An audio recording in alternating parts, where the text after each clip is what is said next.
That's why I am saying that it is the same. Hiring someone for their difference is not good, whoever does it.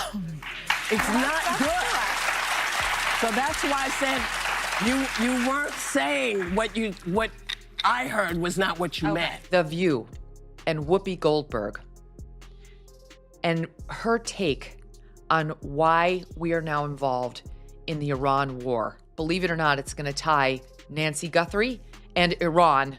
Imagine a world where daytime television's most forceful voice doesn't just challenge a talk show icon, but completely unravels her entire on-air presence in under 60 seconds. Music. This is not speculation, it is a live broadcast collapse unfolding in real time. Megyn Kelly doesn't merely disagree, she systematically dissects Whoopi Goldberg's arguments piece by piece under the studio lights until the entire exchange feels like it's tilting toward chaos. Was this the moment daytime TV lost its balance, or did Whoopi unknowingly walk straight into a perfectly engineered intellectual trap? Either way, every second tightens the tension until there is no escape, and you're forced to watch a confrontation that feels too intense to look away from. Whoopi Goldberg, known for her commitment to facts, Miss, I feel so bad for all the little children that Matt Gaetz allegedly molested, who now will not be able to come forward. She's such a liar. This is what she came out to say on the issue of trans athletes. When you look, transgender Americans, less than 1% of American adults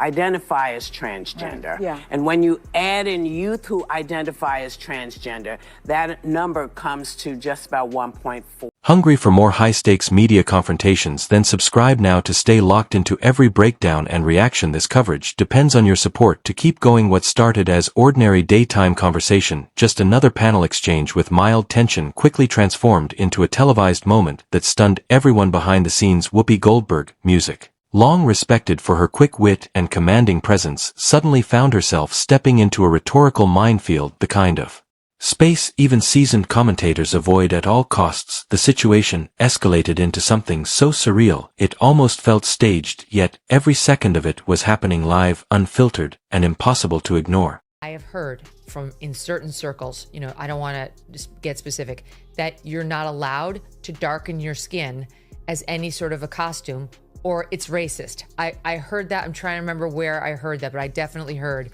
from many, many leftists, you are not allowed to do that. It's racist. It's always been racist. Don't pay any attention to the fact that Billy Crystal opened the Oscars wearing blackface.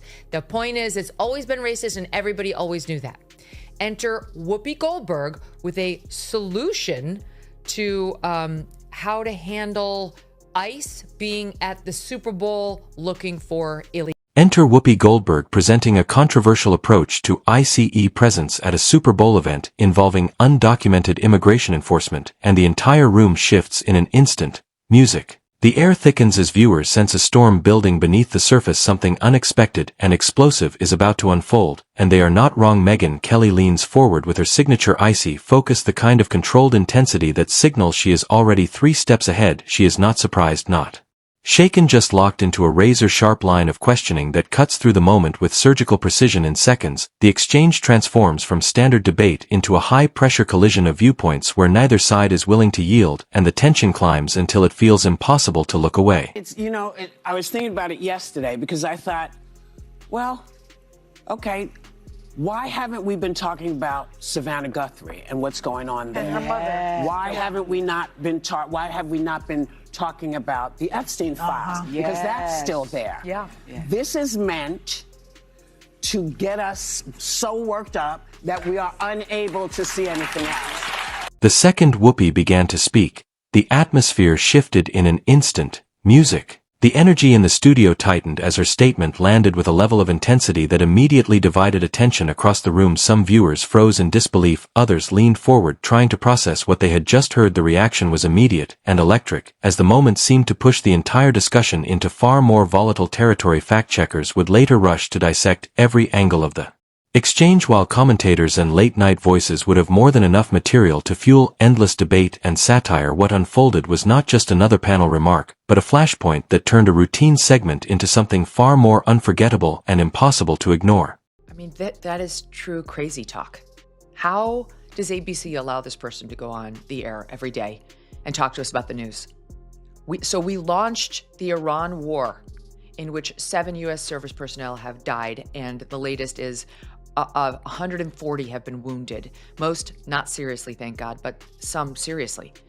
That President Trump would do that to distract from the Nancy Guthrie skin. I'm sorry to laugh. It's just the absurdity of it is so readily apparent. A flicker ignited in Whoopi Goldberg's gaze. Music. The kind of glimmer that signals either sudden brilliance or an imminent collapse of reasoning. The studio tension sharpened instantly as she delivered a bold and provocative claim that sent an immediate ripple through the audience. Some viewers froze, while others struggled to process the direction the conversation had taken. Megyn Kelly, known for her icy precision, leaned forward with controlled focus, her expression tightening as she prepared to respond with measured force rather than emotion. The studio lights caught every subtle shift in her reaction as she began to speak, her tone calm, deliberate, and cutting, breaking the argument down piece by piece until the premise itself was left exposed and questioned. What started as a routine exchange quickly transformed into a high-intensity televised clash that viewers recognized in real time as something far beyond ordinary debate, a moment destined to be replayed, dissected, and discussed across every corner of the internet. Get a little cocoa butter, sit in the sun. That's the first thing. and this is the only time you can probably ever do this, give yourself a Latin accent. You know, Whoopi, that is such a good idea. And see if she can tell who's who. Okay, you get the cocoa butter and you tan your face with it, and then you speak in a Spanish accent, and that's fine. And you know what? At least Whoopi is consistent, because Whoopi actually was fine with Ted Danson wearing actual minstrel face, blackface, like the deeply offensive stuff from like the 40s films. She stood right next to him when he did that at a roast. She thought it was hilarious. The irony was glaring. Whoopi, long celebrated for biting insights and rapid-fire wit, had wandered so deep into the surreal that she left the gates of reality wide open, and Megyn charged through them instantly. It was a rare cinematic collision where poise and relentless logic crashed into a crumbling, fragile premise. Every counterpoint Megyn delivered did more than fix the facts. Each strike landed with rhythmic perfection so that the crowd was simultaneously nodding and suppressing laughter. Instead of exploding in anger, Megyn allowed a lingering, tactical smile to emerge. It was the look that communicates everything while saying absolutely nothing. She was poised to dismantle the entire narrative before millions of captivated viewers who were suddenly incredibly relieved they had not reached for the remote. Crazy talk. The Epstein thing is also crazy, but it's been more widespread. So like that's your standard garden variety leftist crazy talking point. The stuff about like Nancy Guthrie. Trump doesn't want people talking about Nancy Guthrie, so we invaded Iran. Not invaded, but attacked. What? That's insane.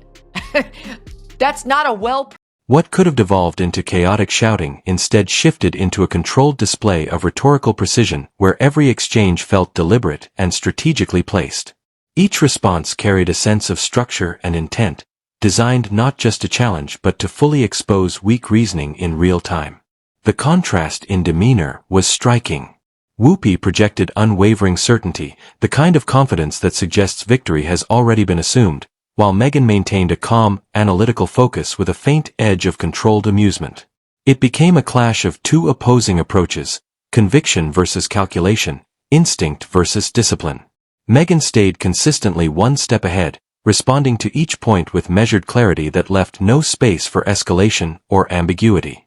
What began as a simple debate gradually evolved into a tense intellectual standoff, with the room itself feeling the weight of every exchange as the pressure continued to build. Music, until the moment, felt less like television and more like a carefully unfolding confrontation that demanded attention from start to finish.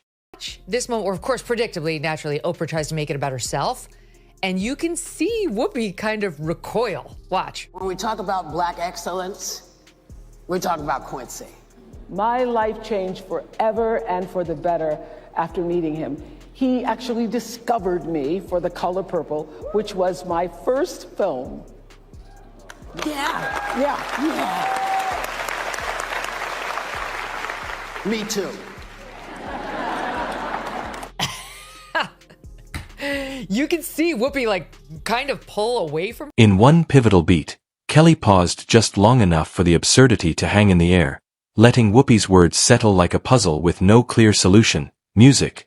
The studio leaned in, sensing the strike before it even arrived, and when Kelly finally responded, her retort landed with surgical precision, cutting straight through the confusion and triggering a wave of stunned reaction across the panel. And beyond, what made the moment linger wasn't just what was said, but how it was delivered: calm, controlled and unmistakably firm, carrying a quiet authority that needed no escalation to dominate the space. The exchange shifted into something sharper and unexpectedly rhythmic, almost ironic in its flow, yet still intensely combative, as one side scrambled to hold its ground, while the other redirected every argument with effortless control. With each exchange, the weaknesses in the premise became harder to ignore until the entire structure began to buckle under steady, unrelenting pressure, and what remained was a confrontation defined less by volume and more by the quiet collapse of an argument under its own. Despite the fact that she's like another Michelle Obama, despite the fact that she is one of the richest, most successful Americans in U.S. history. She's one of those people who's got the EGOT, the Emmy, the Grammy, the Oscar, and the Tony. She's been lauded on every stage. She's a movie star. She's a household name. She hosts this show every day where she gets to express her opinions. She's a multi-millionaire. She's still... There was a brief moment where Whoopi Goldberg seemed to realize the argument had slipped out of her control, but the shift came too late. Music. Megyn Kelly's composed delivery and structured reasoning had already taken hold of the exchange and redirected its momentum in real time on live television. Once that dynamic changes, it rarely reverses. What followed was no longer framed as a simple win or loss, but as a clear contrast in communication styles, one side working to hold together a... Speaking of actresses who don't know how to act. People on both sides of the aisle are saying the account from Nome and Bovine does not seem to match what they watched with their own two eyes. So the question is, you're an idiot. How long can they continue this? They murdered a man. He is standing, he has his phone and he has a bottle of water.